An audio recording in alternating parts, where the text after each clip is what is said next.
If you've ever wondered why you consistently get friend-zoned, well, I'm going to shatter some illusions for you. Because the truth of the matter is you don't get friend-zoned. You become friend-zoned because it's a pattern that you've created for yourself and that you live out through your fantasies and your dreams. I know what it's like. I've been there myself. I had to have a major wake-up call in order to realize that seeking fantasy and seeking people who have got no desire to reciprocate is not the way forward. So stick with me for a little while and I'll explain to you how this happens and some of the things that you can do to try and stop getting friend-zoned. The first thing I'd like you to understand is that when you seek novelty and when you find yourself falling in love or becoming very attracted to somebody, what's happening is that you're triggering your amygdala and it is going to trigger a fight or flight response in you. So now you have an ironic twist.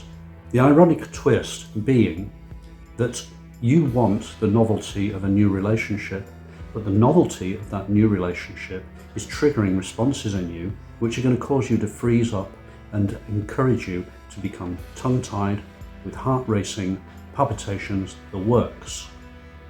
But here's another deeper irony within the irony. The novelty that you're seeking is part of an established pattern of seeking and rejection that you've been playing out throughout your life for various reasons with various people. So when your amygdala gives you the terror alert because you've wandered into another new situation or a potential relationship, really what it's doing is responding to the alarm and the dysfunction and the rejection that you previously experienced. And it's telling you to back off, buddy, because if you don't, you're going to get hurt again. But here's the weird thing. You're going to claim that you got friend-zoned. But what you're doing, in fact, is choosing people and setting up situations which mean that you make yourself friend-zoned. You don't get friend-zoned.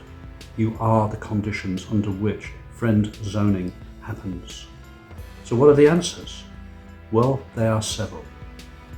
The first thing is that you've got to stop offloading responsibility to other people for your happiness. By this I mean that when you engage in that euphoric, I'm in love heady feeling, what you're doing is you're surrendering yourself to emotions.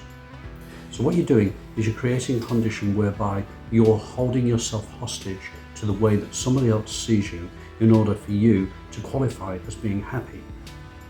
You're putting yourself into a second best situation, pedestalizing. You're putting the other person on such a high plane that they can never accept you for who you are because you're already showing yourself to be vulnerable and second best. The fundamental shift that you need to make is to stop treating this novelty, this new person, as the answer to your dreams.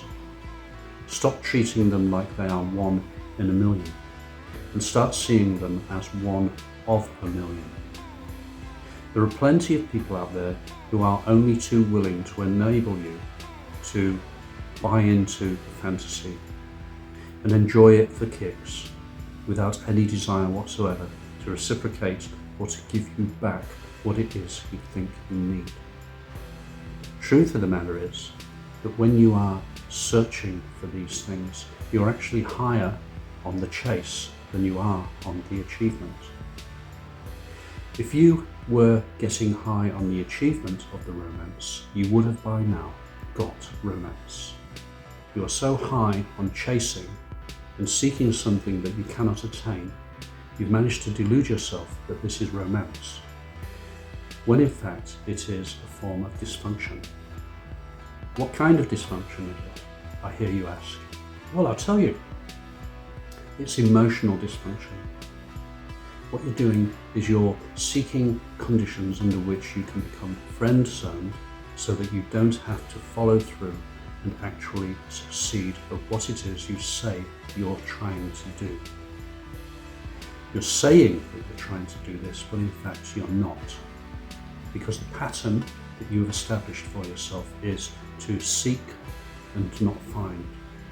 To experience all of the heady, euphoric mood swings that come between the seeking and the not finding. What you need to do is to shed the delusion. Start to seek somebody who is an ideal partner in a productive and proactive and mutually agreed relationship, rather than seeking somebody who you feel is unattainable. Because you can't go through your life getting high on your own supply. I hope this is useful to you. I shall follow up with some advice for all of you deluded types out there. Most people consume without subscribing. I do it myself regularly with other channels, so I understand. But if you do get an opportunity to hit the bell, or hit a like, or make a comment, or subscribe, hey, there are 4 choices, 4 ways that you can make this old man happy. So I'll leave you with this final thought now. Whatever it is you dare to do or dare to dream, begin it now.